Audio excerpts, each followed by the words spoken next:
దేవుని జీవవాక్యం జెఫన్యా గ్రంథం 3వ అధ్యాయము 20వ వచనము. జనులందరి దృష్టికి నేను మీకు ఖ్యాతిని మంచి పేరును తెప్పింతును.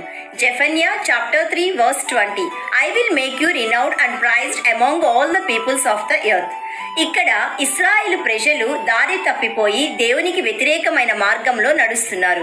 ఎప్పుడైతే పశ్చాత్తాపపడ్డారో దేవుడు వారిని చెరలో నుండి రప్పించి సమకూర్చి నడిపింతును, జనులందరి దృష్టికి ఖ్యాతిని మంచి పేరును తెప్పింతును అని వాగ్దానం ఇచ్చాడు. ప్రియ సహోదరి సహోదరుడా, ఈ రోజు ప్రార్థనలో చెదిరిపోయి ఉన్నావా? విశ్వాసిగా ఉండి నీకు ఇష్టానుసారమైన మార్గంలో నడుస్తున్నావా? ఈ క్షణం వాక్యం వింటున్న నీవు పశ్చాత్తాపపడు. దైవ చిత్తానుసారమైన దుఃఖము రక్షణార్థమైన మారు మనస్సును కలుగజేస్తుంది. ఈ మారు మనస్సు ఎన్నడూ నీకు దుఃఖంను పుట్టించదు. ఈ రోజు నీ క్షేమ స్థితిని మరలా నీకు దయచేసి జనులందరి దృష్టికి నీకు ఖ్యాతిని మంచి పేరును తెప్పించెదను అని యేసయ్య నీకు వాగ్దానం ఇస్తున్నాడు. My dear friend, today the precious promise is God is going to turn your captivities into freedom. Fear not, God is on your side.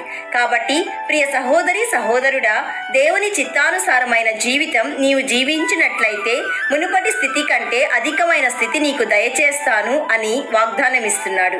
అది నీ ఉద్యోగంలోను, నీ వ్యాపారంలోను, నీ కుటుంబంలోను, నీ పిల్లల జీవితంలోను, నీ పరిచర్యలోను నీకు ఖ్యాతిని మంచి పేరును యేసయ్య అనుగ్రహిస్తాడు. ఈ వాగ్దానం నీ జీవితంలో నెరవేరాలని మేము ప్రార్థిస్తున్నాము. నమ్మిన వారందరూ ప్రార్థనలో ఏకీభవించండి.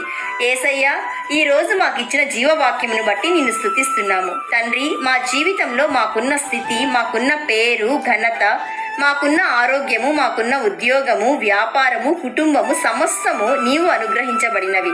తండ్రి, మీకు కృతజ్ఞతాస్తుతులు. ఈ రోజు జీవవాక్యం వింటున్న ప్రతి ఒక్కరూ నీ దృష్టికి అనుకూలంగా ఉండుటకు కృప చూపించుమని కృపామయుడైన యేసయ్య నామంలో అడుగుచున్నాము తండ్రి. ఆమేన్.